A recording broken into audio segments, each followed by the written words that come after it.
Now, this is case number 290 on the calendar in the matter of Marr versus Palmucci. Thank you. You're welcome, Judge. Parties have been sworn in. You may be seated. Folks, have a seat. Miss Marr, Miss Palmucci is the girlfriend of your ex-husband. Yes. Ex-husband? Yep. Yes. Better. According to your complaint, you and your ex-husband got together and decided to purchase a used car for your daughter. Yes, Ashley. And each of you was going to contribute $400 to the car. Yes. According to you, you gave your husband $400 to buy this car. The car somehow was registered in the name of Miss Palmucci. Yes. Your daughter drove the car for a period of time, and then, for whatever reason, Miss Palmucci took the car back. Yes. You want your $400 back. Correct. Miss Palmucci said it was always her car. Step up, sir. What's your last name? Marr? How long have you and your former wife been divorced? About 4 or 5 years now. And how long have you and Miss Palmucci been together? About 7 years. So I assume you and your wife were separated for a long time before you divorced. Yes. How old was your daughter when you left the house? Like 13, 12, 13, like that. How old? 10. 10? All right. They're not always good with dates. Whose idea was it to get this used car for your daughter? It was my idea. Where did you find the car? My niece had it. She was selling the car. Did your wife, former wife, give you $400 towards the car? Look at me. It was my understanding that check that she gave me was for the work I did for her at her house a week prior to that. And I gave $200. How much was the car? The car altogether was $700. Did you have a conversation with your former wife with regard to her contributing to the car? The only conversation that we had was with my daughter and myself and Mary about the car. There was no verbal conversation about the car between me and my ex-wife. Did you have a conversation with your father about the car? Yes. Step up. Tell me your first name. Ashley. Ashley, tell me about when you had this conversation with your father about the car. Well, I was at work and he called and asked me if I wanted to discuss with my mother about getting the car from my cousin. Well, what specifically did he say? He said, "Do you think your mother would go half in buying a car for you?" I said, "Yeah, she would." So I went home and talked to my mother about it, and she said, "Yeah, that's a good idea." Did your father tell you how much the car was? Yes. How much did he say it was? $700. And did you tell your mother how much it was? Yes. Who did you give the money to? My ex-husband. When? I gave it to him on July 28th. Did you give it to him in check or cash? Check.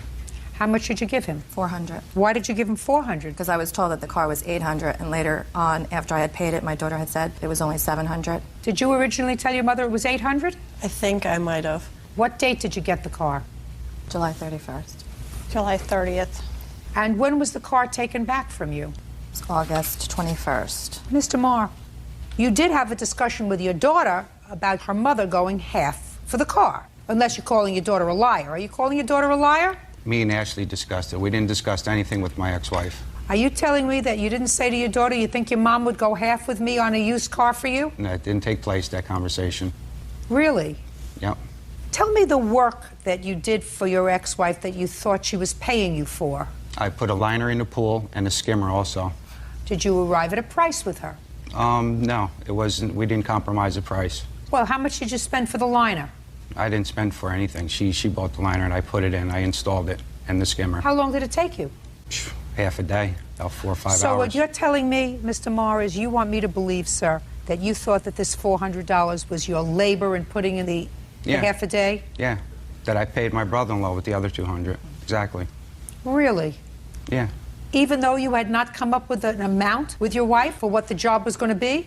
No, since she doesn't make that much money, I was just happy with whatever she gave me, that's all. Mr. Marr, you're full of baloney, sir. Absolutely, positively, 100% full of baloney. If something doesn't make sense in this world, Mr. Marr, it's not true. If something makes sense, it's usually true. What makes sense is you having a discussion with your daughter and saying you think your mom would go half with me on a car for you, and giving her an inflated amount of $800 because that would have covered the tags and the registration and whatever it was to get it on the road. And she going to her mother and saying, "Would you do that?" And her mother said, "Sure."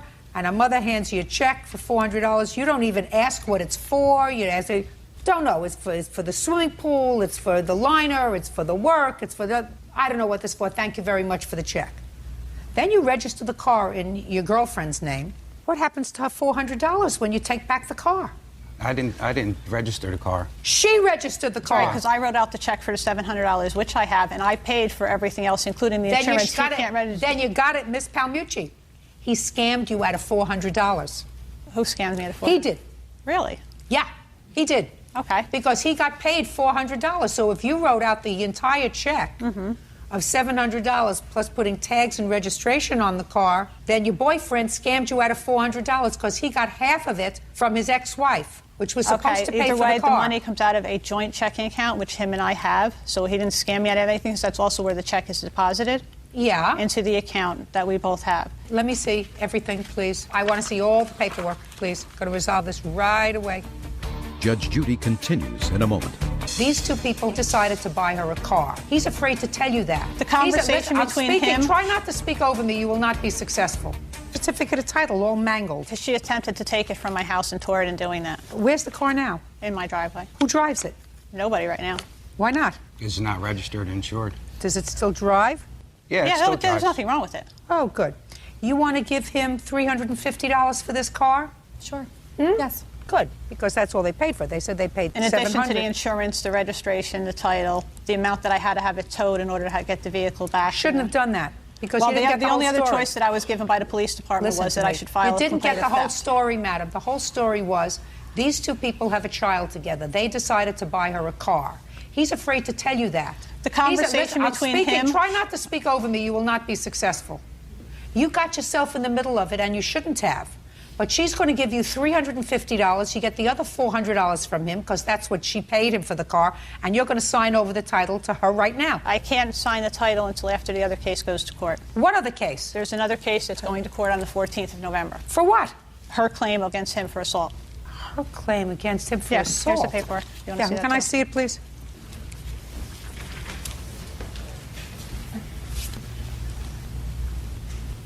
This has nothing to do with the title to the car. It does. It's in there. It says that she went there and that she attempted to get the title to the car. That's, It's in I one of the gotcha. papers there. I gotcha.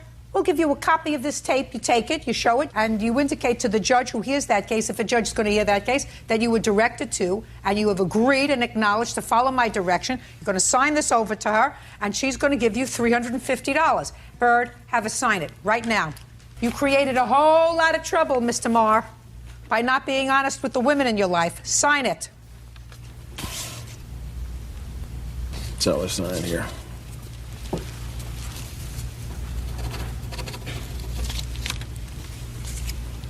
You have now purchased the car yourself. Do you understand? Yes. She gets $350. Now she's whole because she's going to take his $400 because they have a joint bank account. You got it? Yes. Very good. Thank you very much. Goodbye. Thank you. Parties are excused. You may step out. He's ruined a good relationship he had with his 3 daughters. He has no relationship with them now. It's just really, really sad that he would do this to his own daughters. She'd rather go the avenue of making up lies and causing a problem between people. That's the results that she gets. It's his fault. He ruined everything with me and my sisters, and there's going to be nothing more. They want to continue to cause friction. That's their loss. There's going to be no friction. He's been causing friction for years. All parties in the matter of Price versus Emerson. Mr. Emerson was your boyfriend for a brief period of time, and according to your complaint, you made a series of loans to him. You want your money back because he broke off the relationship. He says that he did break off the relationship. Any money that you gave him during the relationship were gifts because you cared for him. He needed the money. That's what people do who care for each other. They help each other out. And the only time it became a loan was when he broke up with you. Is that your defense, sir? Yes, ma'am. How old are you, Mr. Emerson? 30 years old. Ever been married? Yes, ma'am. How many times? Just once. When and for how long? I was married when I was 20 for 9 years. You have children? 2. How old are your children? 9 and 10. Do you see them? Almost every day. So you're a good father. I try to be, ma'am. What kind of work do you do, Mr. Emerson? I work for the railroad. And how long have you worked for the railroad? 6.5 years. Pay child support? Yes, ma'am. What about you, Miss Price? How old are you? 32. Ever been married? Yes. When and for how long? 2000 until 2005. Have any children? 2. How old are they? 5 and 13. Do you work? I do. What kind of work do you do? I'm self-employed hairstylist. Children see their father? Yes. Do you pay child support? He's disabled, so they get Social Security. And your former wife, sir, what does she do? She has an in-home daycare. So it would be a fair statement, Mr. Emerson, to say that both of these families are sort of struggling to make ends meet financially. That be a fair statement? I wouldn't say that I'm struggling, nor would I say she's struggling at all. Really? That's correct. You think there's plenty of money to go around? I do. Then why would you take money from her, Mr. Emerson? I didn't take any money. No, listen to me, sir. Oh. You did take money from her. Whether it's a gift or a loan, you did take money from her, right? Yes, ma'am. So, if these two families are in pretty much similar circumstance, why would you take money from her? Things come up, things need to be paid. She offers to pay for those things. I wasn't going to say no. Why not? Is my question. Why not? Would not a person with a certain moral compass say, listen, you're a working gal, you got 2 little children, I'm a working guy, I got 2 little children. Somebody offers me money, who am I to say no? A creep. That's who you are. Because whether I determine this was a gift or a loan, you're a creep. You're not talking about somebody who's got plenty of extra cash and says to somebody that she cares about, listen, I got a lot of extra cash. You need something, I'll help you with it. You were pretty well aware of the fact, if you were dating for a while, that she's a hard-working gal who comes home from work, takes care of her kids, does the cooking, whatever, does everything that has to be done. And you, on the other hand, who see your children every day, which is really very nice, probably have much less responsibility with regard to doing their laundry, with regard to taking them to their appointments, with regard to doing the general stuff, what I call the grunt work, because your children do live with their mother, don't they? Yes, ma'am. So now we're going to decide whether you are a creep that took the money because it was a loan or a creep that took the money because it was a gift. Either way, I don't approve of your behavior. Now, when did you start dating Mr. Emerson? The second week of May 2006. Tell me when and under what circumstances he asked you for the first amount of money. He wrecked his bike, the fork broke. He said that he didn't have the money to pay for it. Sent me a text message, can you do me a huge favor? That's how all of them start. Could you do me a huge favor? Yeah. Go ahead. What did it say? I need money to pay for the fork for my bike. Okay. So I said under the condition that he make payments, whatever. Eventually it's got to be paid back. When did you tell him eventually he has to be paid back? I didn't set a date. I just said, whenever you can pay me back. Okay, so and how much was that for? This check was for $409.81. Okay, next. Then he was having problems. He didn't have enough money to pay his rent. So how did you find out about that? He sent me a text message again asking him to help him pay his rent. And I said, how much is it? And he said it was $640 with late fees. I said, how much do you have? He said he had like $400 in the bank. And I said, I can help you out, but once again, it's, we're adding. Clip 1, adjust at 6 o'clock. Hook, at 6 minutes, the story collapses. The judge spots conflicting money claims and focuses on who actually paid. In court, proof beats excuses. Who do you believe? Legal angle. A small claims judge can weigh testimony, documents, and credibility when deciding which version is supported by the evidence. The transcript shows the judge demanding paperwork. You're making up and I know what you're not making up. Right. Do you understand? Right. So a month later, he had a wedding? Yes. Where were you when he asked you for the money for the trip? We were at a bar. And what did he say to you? He just said that he didn't have the money to get there. Could I help him out? And what did you say? I said, I can do what I can, but... And how much was that? The plane ticket was $346.60, and the Greyhound bus that I put him on, because I waited till the last minute to get the plane ticket, and it was going to be $900. So I wasn't going to do that. I didn't have the money to do that, and he knew that. So I sent him on a Greyhound, and that was $159. Okay, and that's it? Yes. And what date was that? He left on the 1st of August and returned on the 8th. And when did you and Mr. Emerson stop seeing each other? He came in on the 11th, which was a Friday, at about noon. To your salon? My work, yes. I proceeded to give him and his son a haircut at no charge, thinking everything was okay, because we'd had no problems up till then. And I got a text message 6 hours later from him saying that we needed a break, and, this wasn't working, it was moving too fast, and... So we went back and forth through text messages, and I said, I have the right to know why you're feeling this way. I've done everything in the relationship I've given. And he said? He said, since you're giving me an ultimatum, it's over. Okay, now, Mr. Emerson, it's your turn. June. June! June, the mountain bike. I wrecked my mountain bike. It was going to cost about $400 to fix it. I had talked with Peggy about the price, and she offered to pay for it. What would you talk to her about the price for? Well, we're in a relationship. We talked about, I talked about wrecking my mountain bike and, what it was going to be to fix it. And why would you tell her that? Why didn't you tell your ex-wife that? Actually, I did tell my ex-wife that. Did she give you any money? No. You have living parents? Yes. Well, your mother loves you for a longer time than the plaintiff did. Why don't you call your mother and say, I broke my spoke? I didn't need to. The plaintiff had already offered to pay for it. She wouldn't need to have offered to have paid for it, Mr. Emerson, if you didn't have a problem. And you wouldn't have had a problem if you called your mother or your father or your brother or your sister and said, could you loan me some money? Then you wouldn't have even had to mention it to her. It wasn't a loan. She just offered to pay for it, ma'am. Well, what about Mr. Emerson? You need not do that. I only know you 8 weeks. And I wouldn't think of taking any money from you because I have a mother who gave birth to me. I have an ex-wife who I support along with my 2 children. I have a brother, sister, father, you know, who I've known a long time. I wouldn't think of taking money from you. How about that? Didn't even cross my mind. Nah, that's because you're a creep. Mr. Emerson, you want to tell me what cathartic event happened between the 1st of August when you went home to your brother's wedding and the 11th of August when you had your hair cut and your son's hair cut for free at Miss Price's salon that caused you to send her a text message that said, we need a break? It had been leading up to that. I want you to tell me the cathartic event between August 1st, when you left on a plane ticket that she purchased for you, and when you came back on a Greyhound bus ticket that she had purchased for you that caused you to say, we need a break. Okay, it was Follow my train of thought, sir. It was big deal was the plane ticket. She tells you she's going to do something and she'll play along with the story. I'm going to do this. I've got it taken care of. Don't worry. I'll do it. Just a second. Just a second. Let's get rid of the gobbledygook, sir. What you're complaining about is the fact what that she does not follow through. Listen, what you're saying is she sent you home by bus instead of plane. Is that what you're telling me? That was one of the problems, yes. Oh, very good. Major creep. Major creep. Judgment for the plaintiff in the amount of $1,154.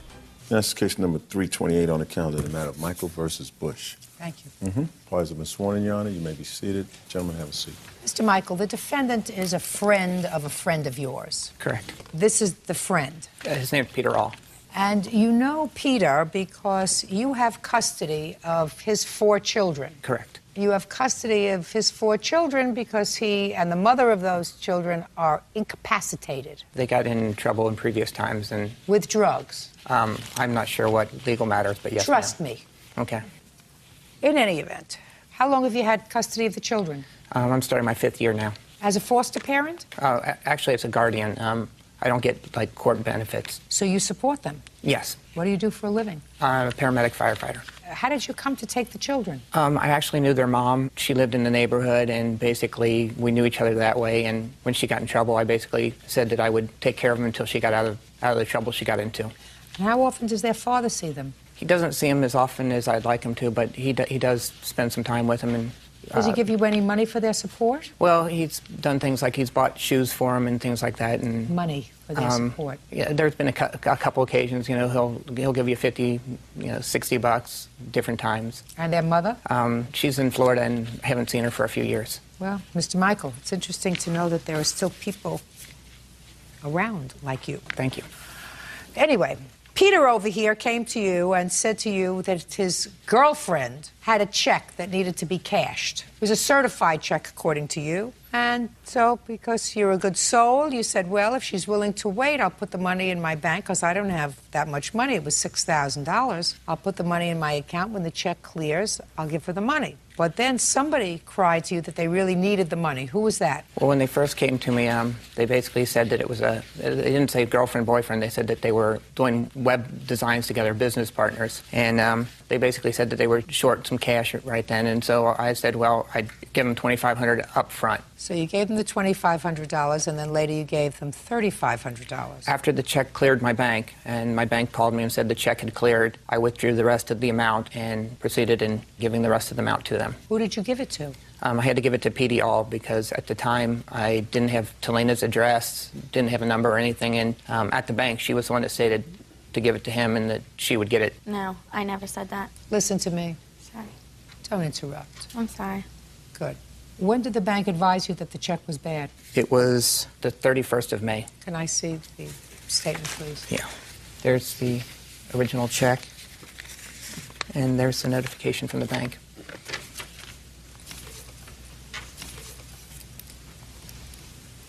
Where did you get this check from, Miss Bush? I got an email from someone that wanted me to build them a catering website, and he said he would send me the check. He wanted a 12-page website, and when I got the check, I did not have a banking account, so I asked... How old are you? 32. You're 32 years old, and you don't have a bank account? I had just moved from North Carolina to Kentucky. When?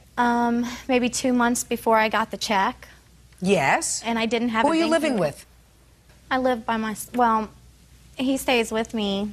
That would be me, her brother. You live in an apartment or a house? House. Do you rent it? I'm owning it. I'm buying it. Were you renting it? No. Well, whose house is it? How do you pay the rent? It's in his It would name. be my name. All of it. So you didn't have a bank account? No. Why didn't you go to your brother and say to your brother, who is a homeowner, who clearly has a bank account, why don't you cash this check for me? It's a rent-to-own type deal. He doesn't have a banking account either. I don't believe that. I don't believe that somebody who pays for a house, and he's clearly somebody who's been around the block a few times, doesn't have a bank account, a didn't. credit card. You have a wallet with you, sir? Yes, ma'am. Take out your wallet. Put it over there. Open up his wallet. Is there a credit card in there? They're all mine. Is there a credit card in there? Is my Yes. question. Take them all out. Okay.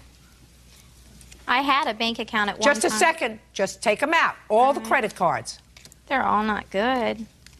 How many credit cards are there? 2. Bird, can I see the credit cards, 3. please? 4. I'll take them all. The credit cards. Bird, would you look in the wallet and make sure there are no other credit cards there, please?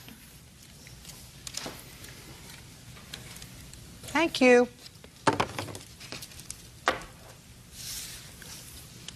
The one with my... Shh, quiet.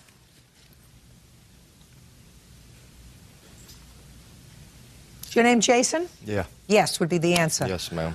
Okay, so I have one credit card that's yours, and I have 3 credit cards that are your sister's. That would be you. Yes. Correct? Yes. Okay. And one is a debit card. But the one... Just a second. One is a debit card. Now, I don't use this kind of stuff, but wouldn't a debit card presuppose that you have a checking account that goes with it, Bird? That's the general That's idea. the general idea. You don't take this money out of, a chicken coop. You The take it out of a only bank, right? The only reason why I have that credit card in there is because I lost my ID and it's got my picture on it, and it was an old banking account that I closed in North Carolina. So why didn't you rip it up? Because I have to have it for my picture to come out here. Oh, to let's fly. go. U.S. Airways, Dividend Miles Platinum, and Liberty Union. What's Liberty Union? It's a prepaid credit card. All them credit cards are prepaid. Okay, And so a prepaid credit card doesn't mean you have to pay the bill? No, it means you put money on it to have the money on your card. They don't give you credit. You just put the money on it. And what about wired plastic? That's a prepaid. You have to put money on it. It's just a way, so if you want to buy an airplane ticket or rent a hotel, you can do it. It's prepaid. You don't have to have credit. You just... And how do you pay for the... You put it on Western Union, and then the money's there for you to use it to do things like that You with it. send them the cash into them to Western Yes. Union? Yes, ma'am. It's prepaid. Never heard of anything like this in my life. You have a bank account? No, ma'am. What's the name of the company you worked for who sent you this check? Extreme Web Design is the name of the company that I own. I'm the only person that works there. I didn't ask you that. I said, what is the name of the company who wrote you this check? Carlton's Catering Service. Where are they located? They're in UK is where it came from. But he said he was opening up a business in Cancun, Mexico, and requested for me to build him a website, 12 pages. And then after I had gotten the money, actually... Listen to me very carefully, sir. They're all a bunch of scammers. Him and her and the brother. You got scammed out of $6,000. You understand that? Yes, ma'am. Her excuse is he ran off for $3,500. I don't believe it. They scammed you. Judge Judy continues in a moment. How much money do you give Mr. Michael for your 4 children every week? You'll give it to him every week. Outrageous, sir. You are an outrage. And later today, She called me and said, I need to get my act together. I want to come back. I'm going to join AA. And I said, okay, we can make this work. It's 4 children, and is not parenting his 4 children, doing the most dishonest thing that a person can do. Make children and then desert them. Why do you think he would be honest with you? You know, he's just really been trying, and like I said, he comes around. He's been and- trying? I can look at him and tell how hard he's been trying. Where do you work? I work for Cox Drywall. Stand up. I work every day. Good. How much? That's great. How much money do you earn? 14 an hour. How much money do you take home a week? After taxes, probably over 400. And who do you live with? Oh, it's not an answer. my fiance and 2 children. Who's the fiance? Misty. Who is she? It's a friend. Wasn't your girlfriend? No, she wasn't my girlfriend. We just So you friends. live with Misty? In business together. You're in business with her? I used to be her errands. Used to run errands for us, what I did. Right. How much money do you give Mr. Michael for your 4 children every week? I don't give it to him every week. Why not? Just don't. Why? I don't know. Outrageous, sir. You are an outrage. Yeah, I'm an outrage. You're an outrage. Sit Yeah. down. Give her back this check, please. Can't look at her anymore. Him either. Judgment for the plaintiff in the amount of $5,000. That's all, sir. Do me a favor. Do me a favor. Keep your hard-earned money in the bank where you are going to need it for these children. Understand? Because you're not going to get any help from him. Thank you. That's all. Parties are excused. I'm going to step out. I didn't scam Dan. I tried to lend them money in good faith and got taken for it. I basically was scammed myself. If she got scammed by a check or not, I honestly don't know. Well, I didn't get the other $3,500. Dan gave that to Petey, and then he ran off with it. I wish I did get $3,500. Period. She's lying. It was a bad check. She didn't know about it, and she got took from him. He hustled her. They're together. They're the scam artists. I felt bad for Dan, yes. I'm not going to cash people's checks anymore. In the matter of Howard versus Kozar, step forward, please. You and the defendant decided to lease an apartment together. And it is your claim that during the term that you actually lived together, it was your practice to give the defendant your half of the rent. Yes. The defendant acknowledges that that was the practice, that you gave her your half of the rent. You claim that she moved out, and when you checked with the landlord says that the landlord never got your half of the rent, that there was a substantial amount still owing on the lease. And you want to know where your money went. Ms. Cozier says that she actually did pay the rent each and every month that you were there. You were late in paying your rent, which caused late fees to accrue on the rent. Late fees, according to you, which were $3,270. That's a lot of late fees. Anyway, so I assume we're going to be able to work this out with paperwork. When did you decide to live together? It would have been October of 2005. And when did you sign the lease? I believe it was November 31st of 2005. We moved in December 1st. There are only 30 days in November. I'm sorry, 30th. I just went through that in my head very quickly because I was practically positive I never heard of anybody being born on November 31st. Okay, who moved into the house? She did first for about, I think it was 2 or 3 days before I got everything over there. Is it a house or an apartment? It's an apartment. How many bedrooms? 3. And who lived there? Myself and the defendant. What was the rent? It was $809 a month. Okay, and when did you leave? I left the 30th of July. So you were there 8 months? Yes. Why did you leave? The plaintiff had made it quite clear that she wanted me out of the apartment. She wanted me gone and the place for herself and her boyfriend. And she made the situation to live there quite impossible. And for my safety, I decided I needed to get out. I couldn't wait till the end of the lease. Fine. This is the boyfriend? Yes. Okay, you living in the apartment now? Yes, ma'am. Good. Together? Yes, ma'am. Same apartment? Yes, ma'am. Okay. Do you have a statement from the landlord that 1st of August, what the arrears were on the rent? Yes. I'd like to see it, please. I don't have the actual statement from the landlord. I have the amount of money that they told me was owed and everything. That's not what I asked for. Okay, I apologize. I asked for a statement from the landlord. From the landlord, okay, that I don't have. Well, I don't accept what you have. What you have is merely your calculations. That's hearsay, Miss Howard. Well, I also have a sworn affidavit. I have receipts from what I paid that day. Sworn and affidavit everything. from whom? From my father. I have to see from the landlord what it is that he said were arrearages. Do you have that? Yes, I do, ma'am. Oh, great. Can I see it, please? You certainly may. It's written, handwritten on the bottom. No, I'm not interested in what's handwritten on the bottom. I'm interested in this printed. Well, it would be at the top of the page, ma'am. Okay, so the balance due as of July 30th was $2,377. Yes. So I assume you have checks to the landlord. They did not accept checks, only money orders, and I have a few of the money order stubs, yes. Well, what about receipts? They didn't give receipts. They've given me a receipt every time I've gone in there to pay. No, Miss Kozar. I'm sorry, they did not give me a receipt when I went in. Well, that's your problem. Miss Kozar, you have a problem. Your problem is your own statement acknowledges that the plaintiff paid you her share of the rent each month, albeit sometimes late. That's what you swear to in your answer. And you say that late fees accrued because she paid the rent late. But there were no late fees that would have accrued that would have brought the balance of what was owed to $2,377.20. Part of what was paid, that had to be paid for her to be able to sign me off the lease to get me out of the apartment, which was what she wanted. And that was also August's rent. How much was that? $3,200. $3,200 to get her off the lease? No, that was how much was owed, and I didn't want to have a judgment against me, and that's why I paid it. Well, is that also to get her off the lease? No, I wasn't worried about getting her off the lease at that point. How much did it cost you to get her off the lease? Not a dime. Nothing? No. Okay, who are you? Alicia. Alicia what? Moreland. Are you a landlord or work for the landlord? No. Who are you? I am her best friend, and the reason why I know this is because every time that we went in there, I went with her. And at the bottom of the notice, it says in order for I don't take what's in the bottom of the notice. Okay. The bottom of the notice is hearsay. Okay. Sit.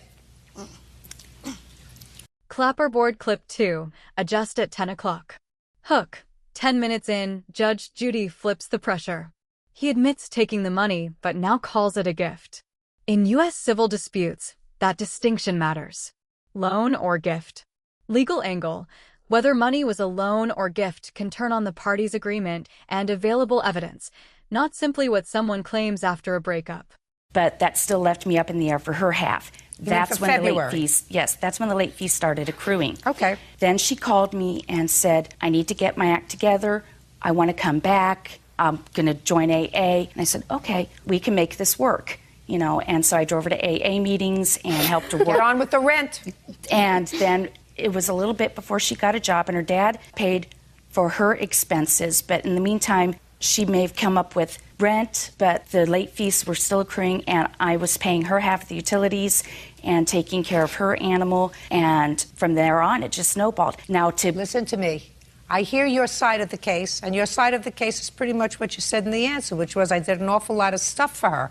Bottom line is you were responsible for ensuring that the rent was paid. And I have heard nothing that either she or her father didn't see to it that her half of the rent was paid. And yet there is a deficiency of $2,300. That whole $2,300 was not back fees. That also included the August's rent that she had to pay to stay in there. You weren't there in August. No, I was moved out by then. But they wanted August's rent, and that was part of the $2,300 she had to pay. Is that correct? No, it wasn't. That's what brought it to $3,200. Just a second. Was that part of August's rent? No, not at all. $3,200? Okay. This says, as of July 30th, what was owed was $2,377.20. And Ms. Kozar, unless you can establish to my satisfaction that you paid this money to the landlord, this is your debt. It was your responsibility to pay the landlord. Now, you pay the landlord by money order. And if you pay the landlord by money order, you get a rent receipt. And if you didn't get a rent receipt, then you had ample opportunity to go back to the landlord when you knew you were being sued for this money and saying, look, I did go back to the landlord. Show me the rent receipts.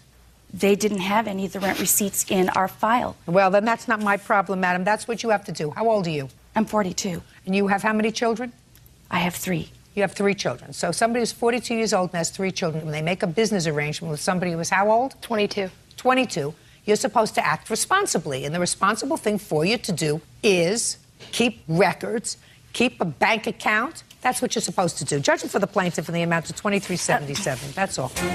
Yeah, this is case number 292 on the calendar in the matter of Terry versus Terry. Parties have been sworn in, Judge. You may be seated. Mr. Terry, the defendant is your former wife. Yes. You have 5 children. Yes. When were you divorced? Finally in July of 2005. And I assume you were divorced because you decided that you couldn't make a go of living together, right? Yes. Fair statement? Yes. So after your divorce, you did the most ludicrous thing that I ever heard of. You moved into her house, rented a room, according to you, so that you could be close to your children.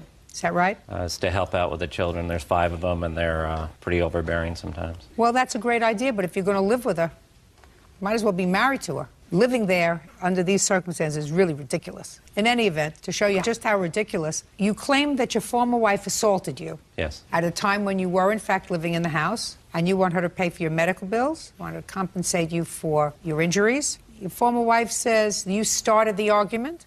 She just finished it.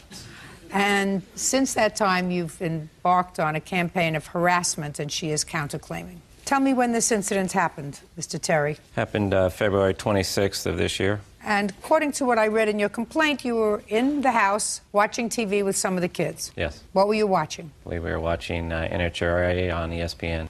You were watching? NHRA, it's automobile racing. And how many of the children were you watching auto racing with? I believe all 5 of them were watching, and 2 of the oldest ones had left the room at this incident. How old are the children? They range from 7 to 16. So the 16-year-old left. Yes. One below that is how old? 14. That one left. So the 3 little ones. Out of the room, yes. Little ones are there. Tell me what happened.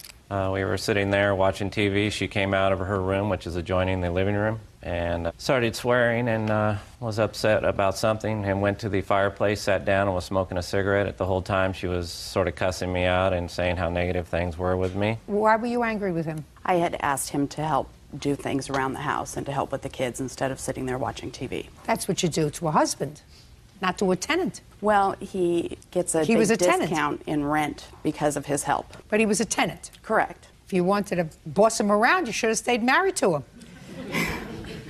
Okay, so you were angry because you would ask him to do some chores, help with the kids, and he was sitting around watching TV. Yes. Acting like a husband. Yes. Right? Yeah. Rather than as an almost employee, because if you say that he gets a big discount in his rent, then you're giving up a certain amount of rent in order to get work out of him. Correct. So you weren't getting work out of him. Right. Recipe for disaster. So you were angry and annoyed and letting him know it. Yes. What happened next, Mr. Terry? She kept raving on and Were you badgering me with her were you voices. Mr. Terry, were you ignoring her? I responded to some of the things, How did you respond? just with my mouth. In front of your children? Yes, nothing negative came out of my mouth. If there was nothing negative that came out of your mouth and she's cursing at you, why don't you tell me what you said to her? I don't remember. I was concentrating on the program. Well, try to remember, Mr. Terry. I'm curious what I you were just said, talking about in front of your I don't 3... see what the problem is this evening. I'm with the 3 children. They're with me, or all 5 were with me, so it's not like I'm not watching them like she wanted to. And she just kept bickering. So go ahead, let me hear. And she finished her cigarette, got up, charged me, swung at my face, hit me in the shoulder. I have a previous injury, and it's like a tender spot in my shoulder. You were still sitting on the couch? Yeah, I was sitting on the front part of the couch, like leaning forward with my hands crossed, just watching the show. And I didn't think she was going to charge me like that. And she came up around the table, took a swung at my face. I went back. She hit me in the shoulder. I fell back, and my feet went up, and I broke the table in front of me. Go ahead. And then I sat back up from falling back into the couch, and I looked at the glass on the floor, and she went off saying that I was breaking things and that I did that on purpose. And I said, no, I fell back when you hit my shoulder. And she was really steamed then, and I picked up a big piece of glass, probably 4 foot by 4 foot, over her head, threw it down. I put this hand up, it cut my finger, and it hit me in the arch of my foot, cutting it. And then I got up, and she was throwing things at me continuously, and I told her I was going to call the sheriffs, and she said, no, I will do that. I got up to go to the phone, and she was already there, so I just left and went out and sat on the stairs. Were you treated that night? No.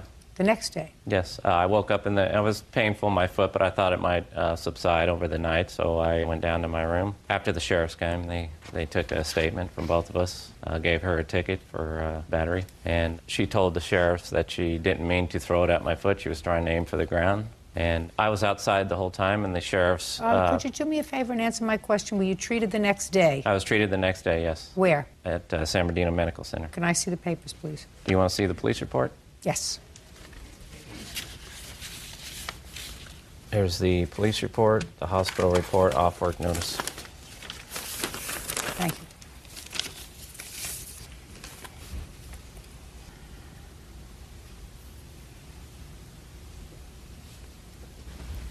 Okay, Ms. Terry, I'd like you to tell me your version of the events of the 26th of February. Okay. He was sitting on the couch, and I think just the one youngest child was there. I think the oldest 2, who are actually 15 and 17, were gone because they're usually never at home.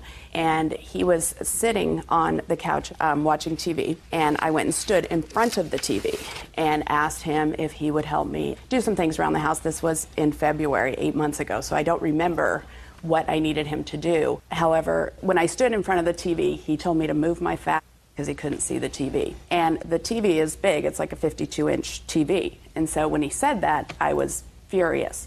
So I walked up to him, and as he's sitting in the corner of the couch, and I did put my hand on his shoulder and said to him, "Get out. We're done. We're not doing this anymore. Get out. And if you don't leave right now, I'm going to call the police." And that's when he kicked the table. And then when he did that, I was furious because my dad gave me that coffee table. It's very expensive. And I did not punch him. I did not hurt him in any way. I picked up the glass because it didn't really like shatter. It shattered but still stayed together. And I picked it up and I showed it to him and I said, "Look what you did to my table." And I threw it down on the wood right where it was. And again, it broke in like big pieces, you know, but not like shattering, like where there was like sharp edges because it's tempered or something like that. And he immediately got up and I walked over to the phone to call the police. In February of 2006, was he paying rent to you? Yes, he was. And he had paid February's rent? I believe so. You can't throw him out. Right. And you said, who are you to throw him out? But he was damaging my property. No. Listen to me, Miss Terry. You can't do what you did, madam. What you did was 100% wrong. What you did was confuse your circumstance. I mean, you two people elected to have this bizarre arrangement where he rented an apartment room, I don't know what it was, and there was an understanding that he would help out with the children, help out with this, help out with that, but he's not your slave. You can't stand in front of the television set and expect no reaction. That's what wives do, stand in front of the act and say, "Listen, I asked you to do this and I asked you to do that, and you didn't do it." So he responded to you. You didn't like it. "Sticks and stones will break my bones. Names will never hurt me. You can't put your hands on him." Period. You out of work, Mr. Terry? The following day was a Monday. I went to the doctor's. I left work at half day, noon. I was there by 2. What kind of work do you do? I'm a soils engineer, foundation engineer, inspector. So how many days' work did you miss? 4 days plus a Saturday. I was taken off work for 3 days, and my employer told me since I was off Don't tell me what Tuesday, your Wednesday, employee, and Thursday, listen, you're that trying they to had talk no work. over me, Mr. Terry. That won't do. I was taken off work from the doctor Tuesday, Wednesday, and Thursday. That's all. So Tuesday, Wednesday, and Thursday, 3 days. Yes. And how much do you earn a day? $300 a day. Are you not living in the house now? No. How much child support do you pay for your 5 children? $2,000 a month. You up to date? Yes. Great. When did you move out, sir? July. You lived there from February till July? The following week, I found a new place to live, and it wasn't ready until then. That is not true. Just a second. So what you're telling me, Mr. Terry, is you lived there March, April, May, and June, 4 months? I had the recreational vehicle, and I was gone a lot of the time. Did you pay rent for those 4 months? Yes. Okay. I'm confused, Mr. Terry. If this happened February of 2006 and you decided not to pursue the protective order, even though she was given a ticket, why didn't you move out of the house immediately? Like I said. Why did you permit him to stay in the house for 4 months instead of evicting him? You know, it's... No. Are those legitimate questions? Yes, they are. You could have evicted him. So month-to-month tenant, did he have a lease? No. So he's a month-to-month tenant. So now my question to you, Mr. Terry, is why did you file this case in September or October of 2006, some 8 months later? Mainly my whole reason for living is to take care of the children, and I work 60 to 70 hours a week. And why didn't now you I file have this time. case? Now Well, that's I have too time. bad. That's too bad, Mr. Terry. Quite frankly, I was very sympathetic with your position. I don't think that your former wife had the right to put her hands on you to cause this injury. And if you had decided to move out in March, 4 days later, you paid up for February and said, "I'm not going to live under these circumstances anymore because it's too violent," I would have heard your case and I would have said, "You're absolutely right, sir. She has to compensate you for the time that you were out of work." But this is an afterthought. And I don't know why the afterthought right now, Mr. Terry. You want to explain that to me? There has to be a reason for this afterthought. I didn't want to create any more negativity in the home. Well, you did by staying there for 4 months, sir. I think it was more of a positive thing for the children and to take care of the children. That's my main thinking on Just this. a second. For the last 4 months, is Yes. that right? Yes. So why would you sue your former wife now? I'm out of the house, and it would not don't create think that any negativity right now. Oh, really? You think not? Yes. You think that the fact that you have children who are certainly of an age of understanding know that their father is suing their mother in court for thousands of dollars wouldn't create negativity? She sued me in court for divorce. That's different, sir. It was more of a financial thing with her. That's different, sir. And I did not tell the children there was any litigation going on. You may not. Don't you think that your litigation against their mother at this point creates stress? I mean, you're suing her for $5,000. Yes. And if you're suing her for $5,000, I'm sure that in your financial circumstance, the fact that you rented a room to you indicates that you're not exactly flush with dough. So $5,000 is a lot of money to her. I still don't understand the rationale for 8 months after the event. I can explain that to you. Well, I'd like to hear it. The reason that he filed now is because that's part of my counterclaim for harassment. Because the reason he moved out is because I have a boyfriend. And in the year and a half, we have been divorced. I have never seen anybody else. We have, but not like inside the home or anything, or brought them around the children. And Matt just went berserk when I had somebody come over to the house and meet the kids and stay there, not stay there, but just interact with the kids, because it's never happened before. And on August 2nd of this year, I have a police report where he came home and my new friend John was there, and Matt just flipped out, just started going crazy. He threatened to throw John off the deck. He threatened all of these things. And so I immediately called the police, and the police stood there while Matt moved out. Mr. Terry, you have a problem with your wife having a new male friend? No, not at all. So you want to tell me your version of what happened on the 2nd? Yeah, I came home from work and she called me maybe 20 times on my cell phone while I was at work in meetings, such things. And when I got home, I told her, you can't call me like 20 times a day. I was in meetings and she said, you better respond to me. And so I went downstairs and she chased me all over the house, just badgering me the whole time. I went to make a phone call to the sheriff's and she kept pulling the wire out of the house. Was her boyfriend there? No. So the boyfriend wasn't there? No. This had nothing to do with the boyfriend? No, he wasn't there. So he wasn't there when the altercation took place? Well, it's interesting because she called the police. Clapperboard clip 3. Adjust at 1500 hours. Hook. At 15 minutes, the defense starts cracking. The money helped fix his bike, pay rent, and fund travel. The real question, was repayment ever expected? Legal angle. The transcript shows testimony about repayment expectations, amounts, and communications, exactly the kind of evidence that can matter in a civil debt dispute.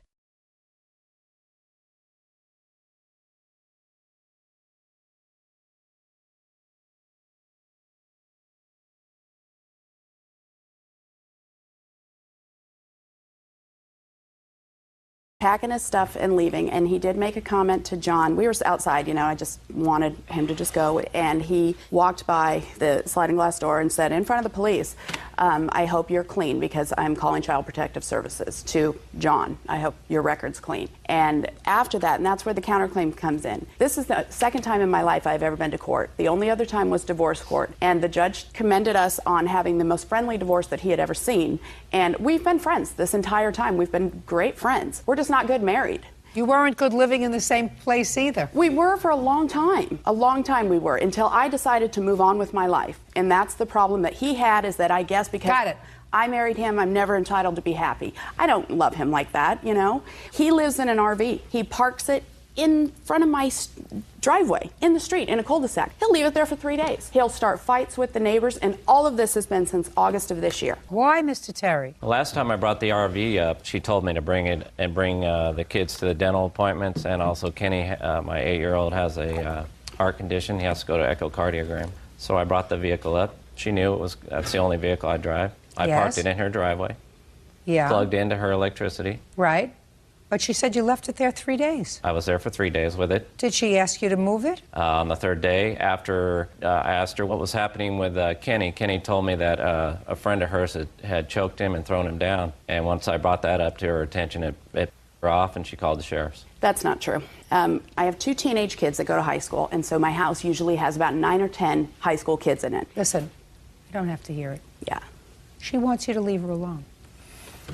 Where do you usually keep your RV? I live in resorts.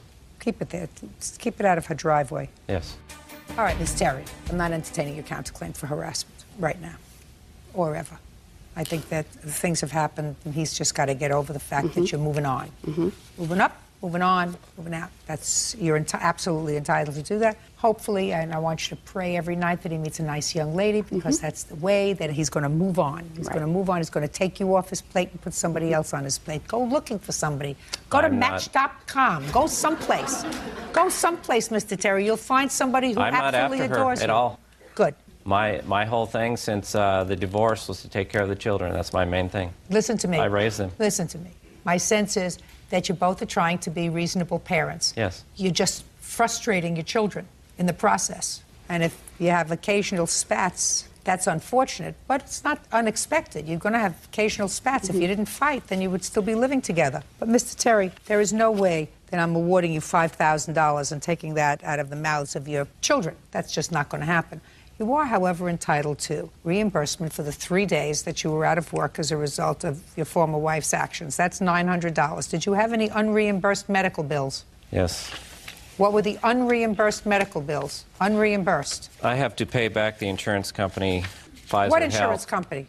Pfizer Health, Benesite, for anything that I recover that they paid for out in medical bills. Listen to me. If what you're telling me is that your insurance covered the medical bills, Yes. that's what you're supposed to tell me. Yes, they cover $300. I have a $200 deductible, and I have to reimburse them for any. I understood what you just said to me, sir, and I think that you're a very smart man, a little passive-aggressive, but a smart man. So is what you're telling me that you had to pay $200 because that's your deductible? Let me see the check for $200. I don't have a check. Well, did you pay it? I paid $110 of it. Show I owe me. $94. I Show don't me. have it. Well, that's too bad. So your wife owes you $900. That's your wages for the 3 days you were out of work. Mr. Terry, put your hand down. Judgment for the plaintiff in the amount of $900. That's all. Parties have been sworn in, Judge. You may be seated. Folks, have seats, please. Ms. Cantway, the defendant is your sister. Yes. According to your complaints, she has a car that belongs to you that she refuses to return. And at some point in a dispute over the use of that car, your sister assaulted you. Your sister says that the car is hers, you gave it to her, and that she never laid a hand on you. If anything, she was trying to protect you from yourself. So, Ms. Cantway, tell me how it came to be that your sister actually had possession of your car, because clearly the car is in her possession. Yes. Last year, July 30th of last year, we decided to write up an agreement. I needed to borrow some money. I was having financial difficulties due to a personal situation, and we were going to write up the financial agreement that she was going to loan me the money and use the car. There were other circumstances behind it that she needed help. Listen to me. Relax. You're going to have a turn to speak. Do you understand? So sometime last year, you were going to write up an agreement. We did write up an agreement. Can I see it, please?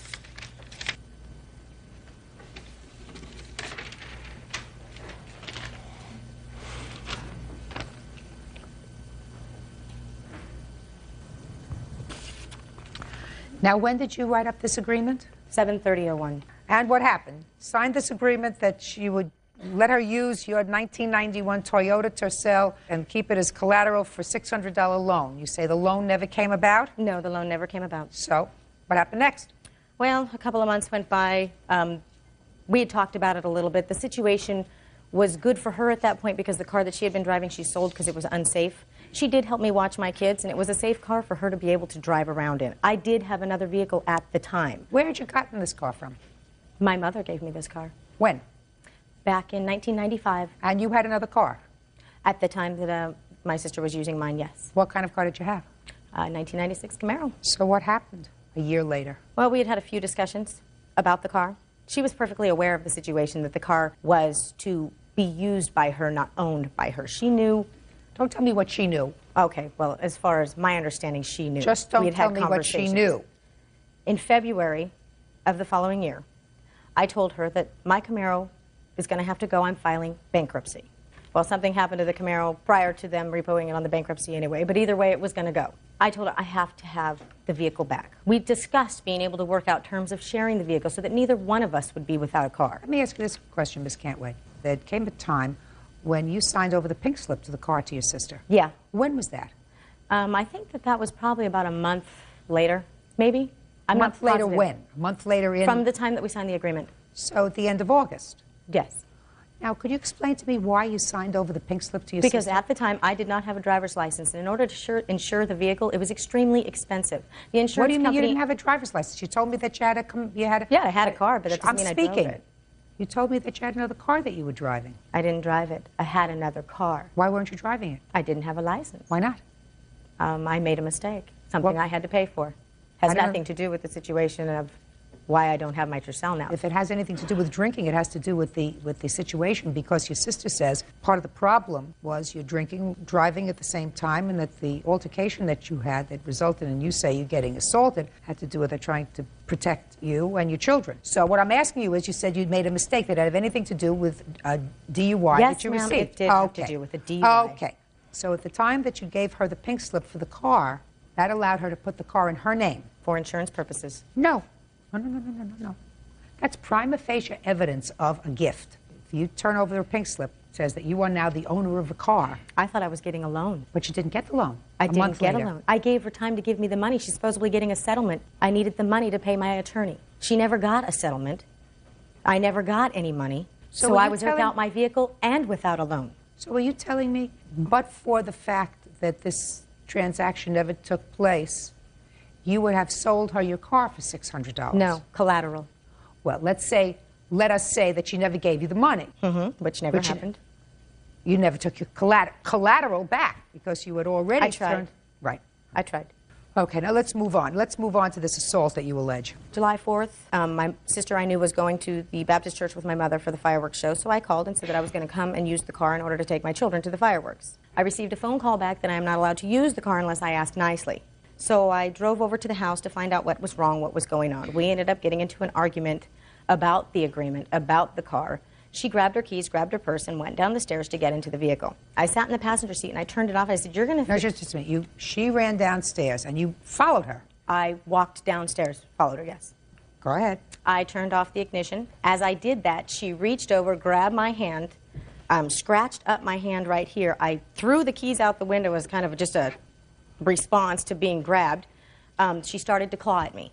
I threw up my hands, grabbed her wrists, and asked her to stop. "What are you doing?" is what I said. Okay, Miss Tyler, I'll hear you. When we did the agreement, I was the one that did that. I said, "Serena, I want to give you something for the car." She said, "Look, I'll sign over the pink slip. I really don't want the money." But I went ahead and did that anyway. No, that's not what happened, Miss Tyler. Just pay careful attention to me. That's not what happened. Not unless you can show me that the pink slip to the car was signed over on July 30th. This was signed over on September the 14th. Right. Yeah. Okay. All right. Right. So it wasn't signed over on July 30th. Well, let's get your story together. Okay. So anyway.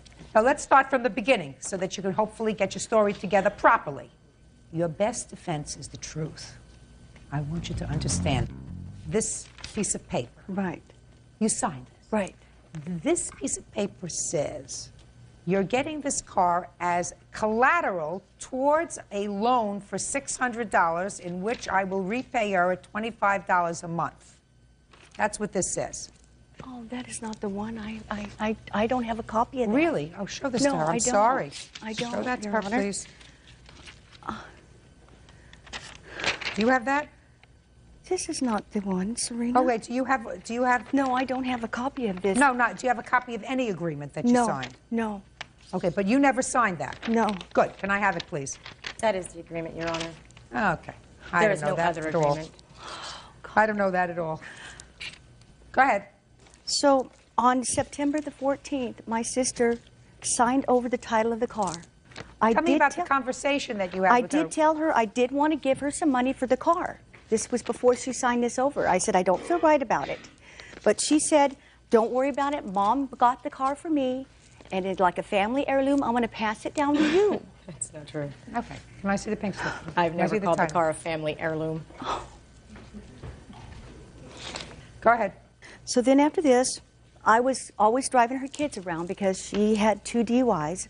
So I was doing that for her. And then I think it was a few months after that, Serena had mentioned that she was behind on her Camaro payments. And so it was not too long after that that she totaled the Camaro. And I didn't total the Camaro. Yes, you did, Serena. Miss Tyler, just talk to me. She totaled the Camaro. She didn't have any insurance. The car was going to be repossessed. So she hid the car in the garage for 3 weeks. And she went down and she got an insurance company to insure the car. When her boyfriend got back from Spain, they went and they told the insurance company that he was the one that was driving it, so she Your wouldn't Honor. get in trouble because she didn't have a license. So I was she filing made bankruptcy. I'm sorry, but I was going to lose the car. I did not wreck it. Go ahead. Ma'am, okay. Then after this, it was like a few weeks after that, her and a girlfriend came up to the house. You're talking about the incident in July? No, July ma'am. 4th? She's talking. This was in the spring of 2002 when she wrecked the Camaro. Okay, she wrecked the Camaro. Right, Go and ahead. it was like 2 weeks after that. I was sitting on the front porch, and her and her friend came over, and a friend of hers was outside talking to me, and Serena went in the house, and she said, "You need to give the car back to Serena." And I said, "What are you talking about?" And what did you do to her? And I said, Miss "What are you-" Cantway, I'm sorry, I don't ma'am. want to hear you. I'm sorry, ma'am. I said, I says, "What are you talking about?" And she says, "You need to give that car back to Serena." And I says, "This is an agreement between me and Serena. It's really none of your business." And I asked her to leave. And then she got really belligerent with me and said something about my son who was brutally murdered 5 years ago. So I called the cops and asked her to please leave. Who said that to you, the friend? Yeah, her Okay, friend of a hers. friend. Keep going. So then I asked, Serena was there, and I came out. I said, "Serena, what is?" I called the cops because I said, "You got to get this woman off my property." Okay. So then I told Serena, I says, "What is the deal with the car?" Don't interrupt her. I'm not interrupting. She didn't I was raising interrupt. my hand. No. She didn't interrupt you while you were testifying. Yes. When she did once, I told her to be quiet, and she waited. That's what I'm telling you. Do you Okay. understand? Yes. I don't have to say it again. It irritates me to be irritated. I'm sorry to irritate you. Good. So then I confronted Serena because she was there, and I said, "What is the deal with the car? What is this about this contract that you're talking about?" And she says, "Well, I was using that against Scott in case he wanted to get his hands on the car." And I'm going, "What are you talking about?" And I want the car back after you get your settlement. And I'm thinking, and I told Serena, I says, "Well, Serena, I don't know why you..." Ms. Tyler, is she talking about? Yeah, because I have a workman's comp settlement. I broke my neck, and I'm still recovering from Would that. you tell me, please, what happened on the 4th of July of 2002? Yes, Serena wanted to borrow the car, and she'd had borrowed the car 5 days in a row because I know she was out of vehicle, and I was trying to do the nice thing for her. And you had your driver's license back at that time? She did get it back, yeah. So, but during that week, she had, I know this for a fact because she left the house and she drove the car twice drunk, and she let somebody else drive the car. So, and during that evening on the 3rd, I was sitting on the porch with family members. They were concerned. They said, you're going to have to not let Serena drive the car. So I said, well, I know this is going to be a problem. So the next day when she asked me to use the car, I said, honey, I got errands to run. I said, I'll try to arrange a ride for you, and we'll try to see what we can work out. Well, then she came over shortly after our conversation on the phone, extremely upset with me, yelling and screaming. I said, Serena, quit yelling at me. And then she brought up the contract, the $600. She kept it up, and I said, I've got to get away from here. So I grabbed my keys, and I began to go down the stairs. She followed me. She got in the car. She grabbed the keys. We were like this, and she started punching on me, and then she threw the keys out the window. And then when I waited, I had a second set of keys. When she went back upstairs, I got in the car, rolled the windows, and I took off, and I went to my cousin's house. And I left town. Clapperboard clip 3. Adjust at 1500 hours. Hook. At 15 minutes, the defense starts cracking. The money helped fix his bike, pay rent, and fund travel. The real question, was repayment ever expected? Legal angle. The transcript shows testimony about repayment expectations, amounts, and communications, exactly the kind of evidence that can matter in a civil debt dispute. It over to her and been a lien holder for $600 because that was the condition of giving it to her, that she would pay you $600 or give you $600. There would have been a lien on the car for $600. Yeah. But you did not. You signed it over so that she is now the owner of that car. Yep. So your lawsuit with regard to the return of the car is dismissed. With regard to the assault, since I find that this was her car and you had absolutely no right to get into her car, to pull the keys out of the ignition, to stop the car. Your Honor. I'm speaking. She says it's because you had either let someone else drive the car or Nobody else family. drove the I'm car. speaking, or people told her that you were driving the car while you were intoxicated. And if it's her car in her name, she is liable for anything that happens to the car. In any event, you had no right to get into the car, pull the ignition keys out, toss them out, and if she scratched your hand at the time that you were struggling over the car keys, she has a right to do that. Yes. Because it's her car. I had driven the car drunk, Your Honor. No, it doesn't make any I took difference. the dog to the vet to be put down, and I picked his daughter up from school. Let's say you weren't driving the car drunk. You still have absolutely no right to get into her car and touch her property, and she has the right to use whatever force is necessary to get your hands off the ignition keys. And if she scratched your hand while she was doing it, she scratched your hand. That's it. I mean, it's certainly very sad She neglected to mention to you what she did to the other girl who was supposedly so belligerent at her house. The other girl mentioned, why don't you give the vehicle back to Serena? It is her car. You know what she did to that girl? She grabbed her by the bottom of her neck and scratched her all the way up to her ears. If this person that you brought to the house said something to her about her child who was murdered in No, the course they of the, said in the nothing course, about that. you were They would inside. not You do were inside. You were not outside. I when was that outside. No, I don't, Miss Cantway. The porch I is don't right believe there. a whole lot of what you're telling me. What I do believe is that you gave your sister your car because you had another car.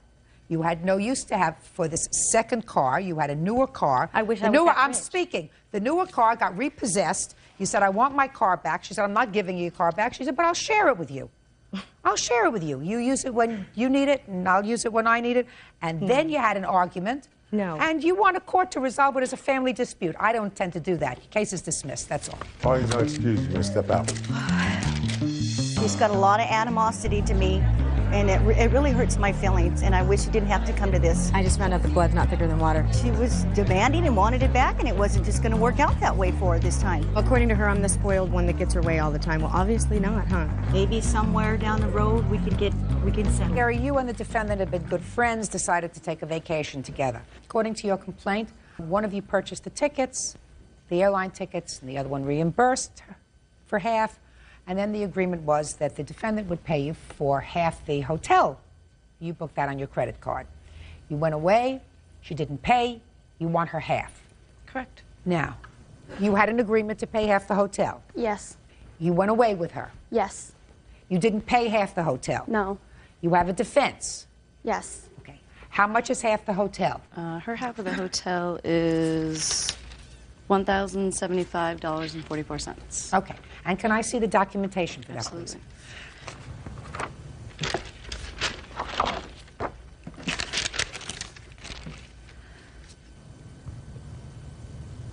Okay. I want to let you know that I'm looking at the bill. The bill indicates that the only thing on here was the room, the tax, room charge, so there were no other additional charges on this bill. You understand that? Yes. It's clear you did not pay her your half. Yes. Tell me very quickly what your defense is. Well, we arrived in Daytona, and the first 3 days were fine, and every day after that was awful. She was an absolute nightmare. She acted like my mother. We went down there to have So you a didn't good have a time. good time together? No, not at all. And so what did you do? I didn't stay in the hotel half the time. You stayed where? I stayed with friends that I met down there. Fine. Well, you stayed in their hotel? Yep. Did you pay them? Nope. Good. So you have to pay her. Understand? Yep. If you've been sworn in, Judge, you may be seated, sir. Have a seat, please. Ms. Lee, according to your complaint, you and the defendant had a long-distance relationship. You lived several hours away from each other, and you were in this relationship for a couple of years. 2 years. That's correct. That's a couple. Yes. And you indicate in your complaint that while you were together, you would bring some of your property over there because you spent so much time there. Exactly. The relationship terminated, and you want your property back. Correct. The defendant says that you did bring some things to his house, and the things that you brought to his house were gifts. In addition to being gifts, it talks about money being taken off for vandalism and other nonsense. So we'll get to it in a minute. When did you start this relationship? Mid-August of 1999. And where were you living? Portland, Oregon. And where was the defendant living? Tukwila, Washington. How far is that? 180 miles. And how often would you visit him? Every single weekend. So far, is that correct? Is correct. And when did you start to bring property to the house? I wanted him to learn how to go to karaoke bars with me, and he wasn't comfortable with that. So I said, well, why don't I buy a karaoke machine and some CDGs? It's a very expensive system and microphones, and he already had a stereo system. And since we spent so much time there, that's the first time I bought that. And So you brought it to the house? Yes, ma'am. So that's one of the items that you want back, your karaoke system. Correct. What else did you bring there? DVD player. What would you bring a DVD player? Don't. Sorry, Your Honor. A DVD player. Well, tell me Correct. about that. Tell me how that Well, came about. Adam wanted to have a system downstairs. He bought a 65-inch TV downstairs with a a DVD player. But then I said, well, I like to be upstairs because it's cold downstairs. And he says, well, we don't have a DVD player upstairs. So I said, all right, I'll go buy one. Okay. Just like that. So you went and you bought one. At Costco. I have the receipt. And you brought it to the house. I did, because I'm always there. Sorry. I'm sorry. I'm nervous. Don't be silly. Be sorry. nervous, but don't be silly. I'm sorry, Judge. Good. Okay, so you brought the DVD player over there so that you could use it upstairs because you were cold downstairs. Yes, correct. What else? I have a list. Do you want me to show it to you? Sure. Okay. Okay, it's organized by level of importance. No. I'm sorry. Listen to I'm me. sorry. Listen to me very carefully. Okay. I want you to tell me what things are yours. They're Give all me back mine. a list. Everything on this list is mine. Go, read it. Okay, the CDG collection. Slowly. $1,500, a CDG player, $300, a DVD player, $245, a set of microphone cables and stand, $150, office furniture at Costco, $399. She's been paid for these Oh, things. shh. Sorry, Your Honor. Now let's get to the office furniture. Yes? What kind of office furniture? It's a set because he had an office room. I didn't really like his office set, so I said, let's just go get a new one because I really liked him. I thought we were going to spend... Strike that. Listen to me. Okay. Strike that off your list. If you say, you have a set, I really don't like it, I'm going to get a new set. No, he wanted a new set. Or he wanted a new set, and you said, I'll go get it. Go ahead. What's next? Domestic stuff from Costco. We furnished his kitchen, and I furnished his bedroom set, comforters, pillows, yada, yada, yada. And I know you don't really...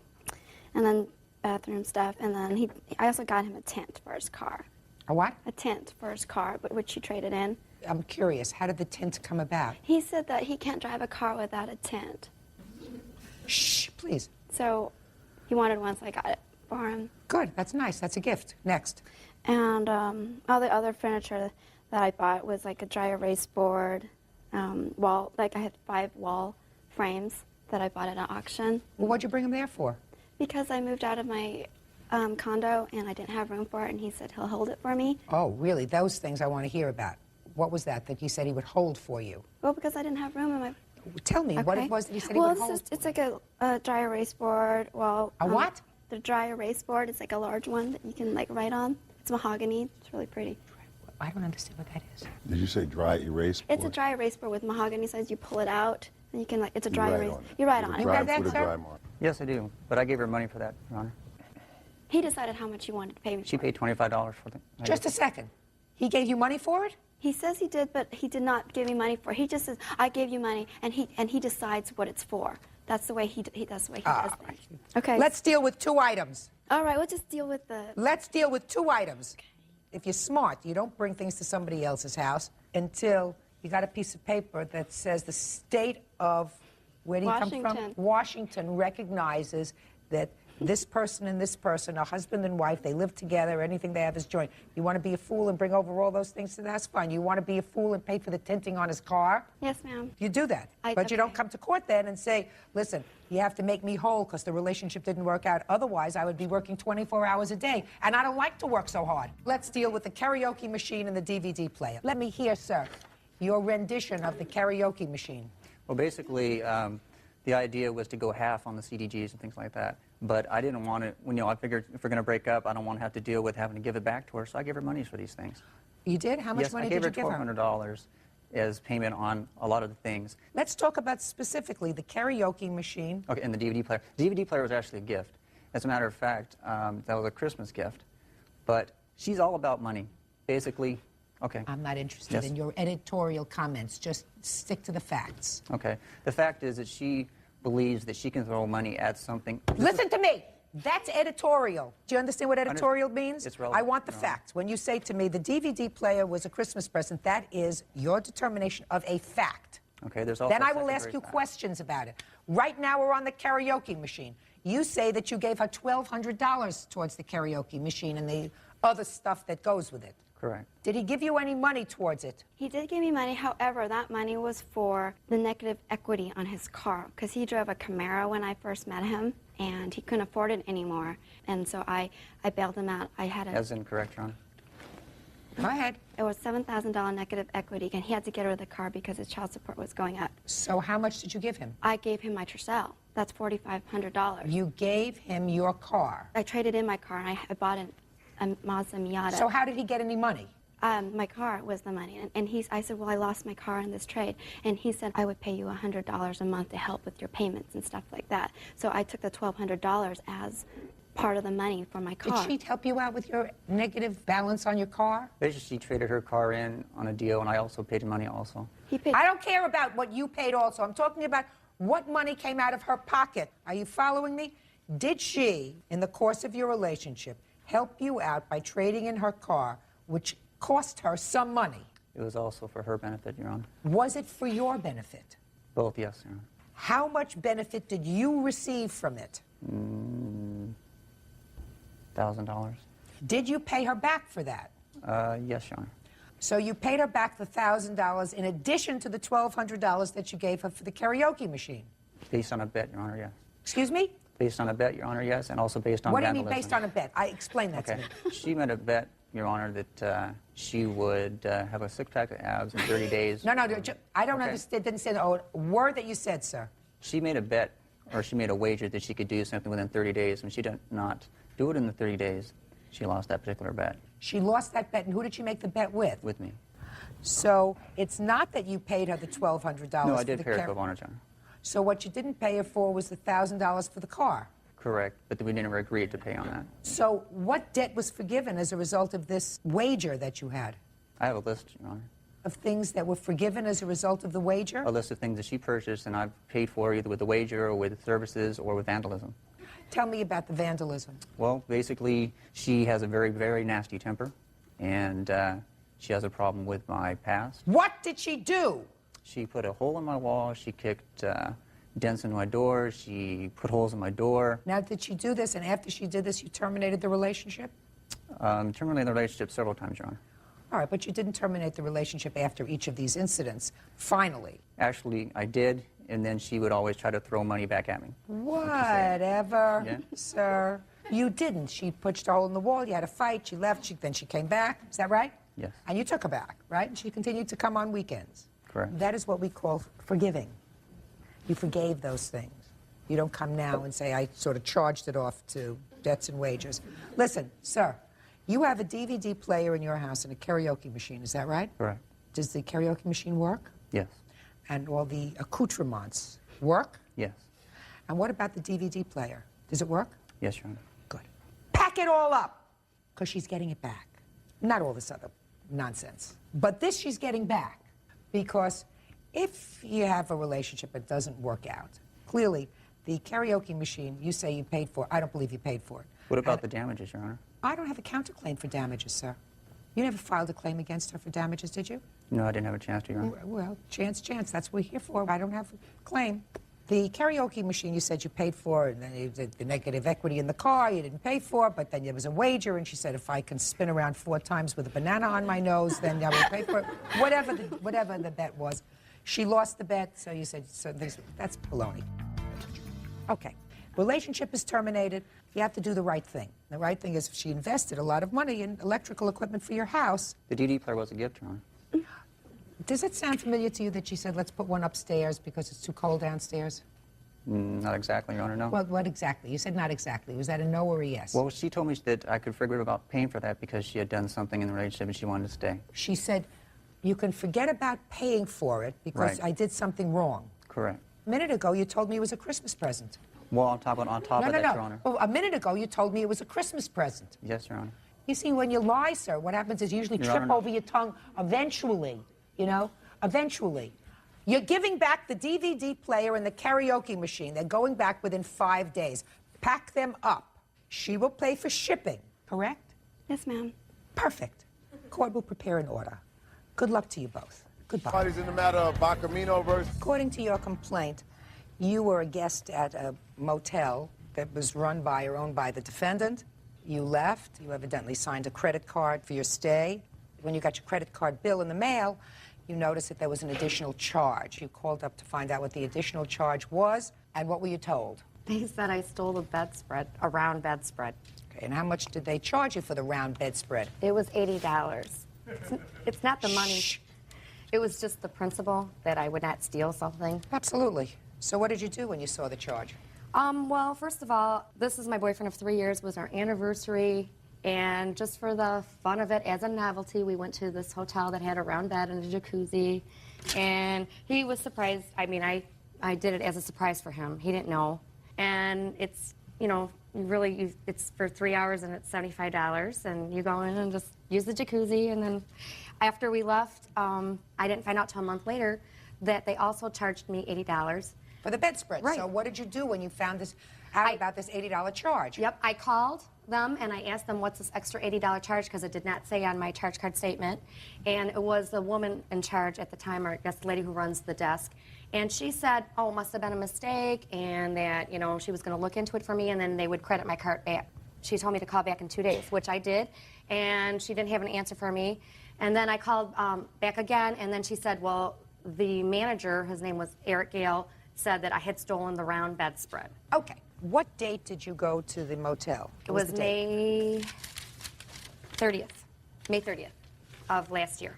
And what hours did you rent this room? It was from 8 o'clock to 11. Is this a busy place? I don't think so.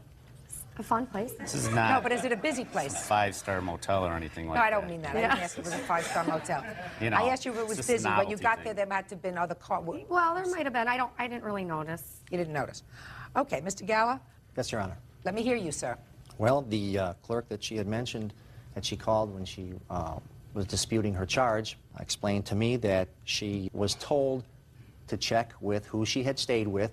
Maybe they misadvertently took the bed. Clapperboard clip 5, final voiceover / outro. Hook. And that's the lesson. Keep receipts, document loans, and never rely on verbal promises alone. Would you have ruled the same way? Tell us below. The broader transcript repeatedly emphasizes the importance of documentation and proof, including rent records and receipts.